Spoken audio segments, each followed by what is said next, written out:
Oi pessoal, eu sou a Natália e este é o canal Leitura por Amor. Hoje nós vamos falar sobre o último livro da série A Rainha Vermelha, sobre o Tempestade de Guerra.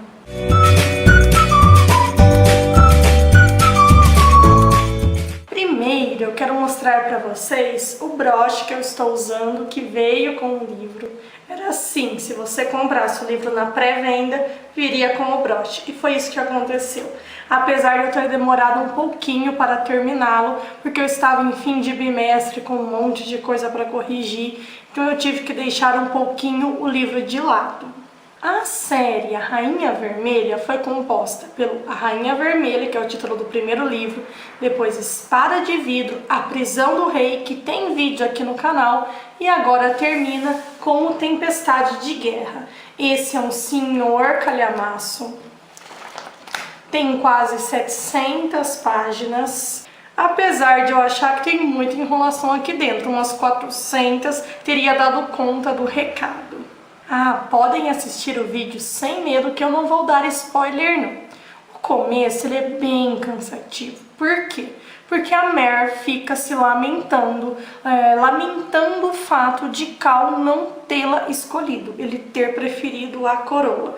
Porque é isso mesmo, Cal agora com a ajuda de sua avó vai tentar reconquistar a coroa de Maven. Só que, gente, a Mer também não escolheu o Cal. Então ela tá reclamando dele, mas ela teve a mesma atitude.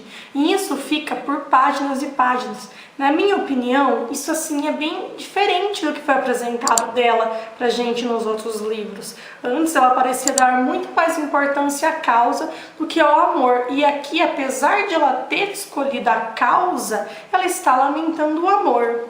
E ela mesma diz que nenhum dos dois, nem ela nem o Cal, não teve a promessa de amor. Então ela fala o seguinte: mas ele não a manteve, eu não a mantive, sou menos que sua coroa, e ele é menos que a minha causa. Então por que ela reclama tanto? Assim como nos outros livros, esse vai apresentar vários pontos de vista, ou seja, ele vai ser narrado por vários personagens. Se eu não me engano, A Prisão do Rei mostrou a narração da Mer, da Evangeline e da Cameron. Agora nós teremos aqui primeiramente Mer, Evangeline, Iris, que é a esposa do Maven. Gente, essa Iris também é o Odo Borogodó, já que eu falo sobre ela. E depois de quase 400 páginas de leitura, aparece a narração do Maven. E depois também tem a narração do Cal. Eu acho que o mais diferente desse livro é essa narração também masculina. Afinal de contas, falava-se a todo momento sobre o Cal, a todo momento sobre o Maven, mas nunca era pela voz dos dois. Falando um pouquinho sobre a Iris, que é a esposa do Maven, gente, quanto mais eu leio a narração dessa Iris, mais pé eu fico do Maven, porque lembrem-se só, no início da série, o Maven foi noivo da Mer. Quando estavam tentando fingir que a Mer era uma prateada e não uma vermelha. Depois, claro, a gente descobre que ela é, na verdade, uma sangue nova. Mas isso não importa. O fato é que ela era noiva dele e ela fez o quê? Beijou o Cal. Ou seja, ela não gostava de verdade do Maven. Depois, quando o Maven vai assumir o poder, ele fica noivo da Evangeline. Gente, a Evangeline já tinha sido noiva do Cal e agora é noiva do Maven, porque aquele pai dela, pelo amor de Deus, e ele que decide a vida dela inteira. A Evangeline não gosta do Maven. E aí, então, o Maven se casa com a Iris, que também não gosta do Maven. Gente, como uma pessoa pode, assim, não despertar o amor de ninguém? Eu fico com muita pena dele. E pior, além da Iris não gostar do Maven, ela trama, junto com a mãe dela e com a irmã dela, um modo de tirar o Maven do poder e que o poder fique com elas, porque também o pai dela tinha sido assassinado, amando do pai da Evangeline, é um outro rolo aí dentro da história. O que eu mais gostei do início do livro foi quando os personagens vão até Montfort conhecer a república daquele lugar. Os personagens, Cal, o Julian, a avó do Cal que aparece toda hora, Evangeline, a Mary, toda a Guarda Escarlate, vão até Montfort, vão ser recebidos pelo Davidson, que governa aquele lugar. E, gente, é uma república. Ou seja, não tem um rei decidindo as coisas pelos outros. A Mary fica chocada, porque até pouco tempo atrás ela achava que o destino dela era um só. E agora ela tá vendo algo que ela nunca imaginou. E mais, além de não ter rei, além de ser uma república, não há diferença entre prateados, vermelhos e sanguinovos. Todos são tratados como iguais.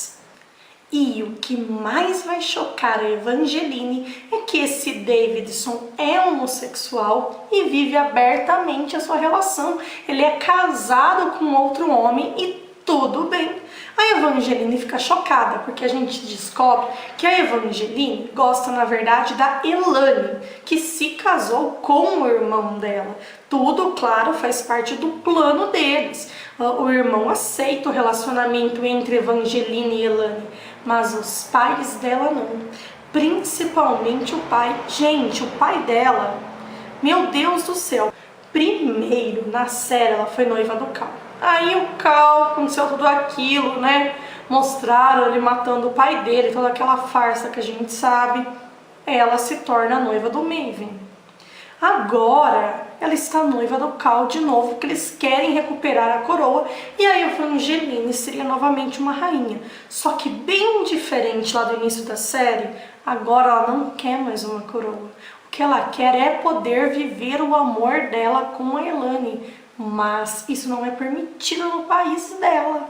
Então, quando os personagens conhecem essa nova realidade, um mundo onde todos são iguais, em que as leis funcionam, em que há eleições, não é um poder eterno, não é você entrou no poder, você vai ficar ali até morrer. Isso assim choca os personagens e a gente vê, poxa, será também que no nosso dia a dia a gente não acha que tem um monte de coisa que não pode mudar? Pode mudar sim, a gente tem que começar a abrir os olhos com relação a isso. Para quem gosta de ação, tem muitas batalhas no livro, só que assim, eu achei elas um pouquinho confusas. Conta uma ação, outra ação, outra ação, outra ação.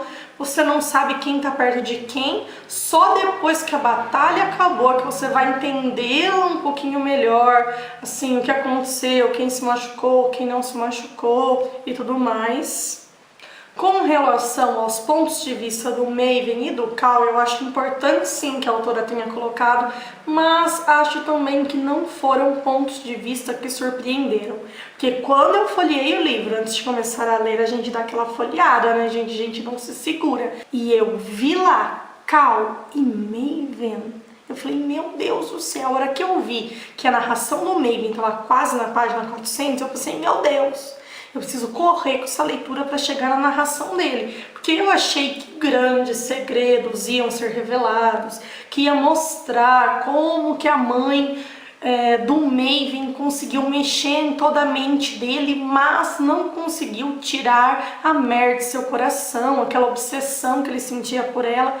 Então sim, a gente tem os pontos de vista desses personagens, mas são pontos de vista que não vão trazer grandes informações para a história. Na verdade, eu acho assim que esse livro não fecha a série com chave de ouro. Acho que podia ser melhor. A impressão que eu fico de toda a série é que o livro que foi arrebatador foi o primeiro, foi a Rainha Vermelha.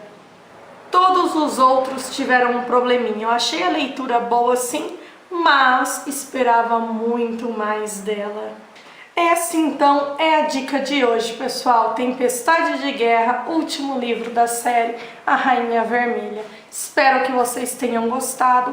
Não deixem de se inscrever no nosso canal e curtir o nosso vídeo. Até a próxima. Tchau!